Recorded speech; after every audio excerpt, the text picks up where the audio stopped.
कुछ नहीं उखाड़ पाओगे मुझसे दुश्मनी करके, मेरा नाम ही काफी है।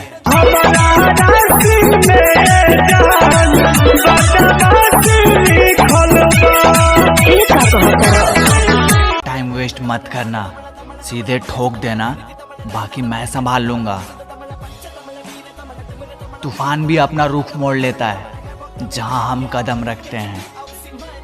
मेरे दुश्मन मुझे बर्बाद करने की लाख कोशिश कर चुके, पर मेरा एक तिनका भी नहीं उखाड़ पाए, और साले खुद नीलाम हो। बदमाश न रहनी हो बदमाशी दुनिया बनैले बा।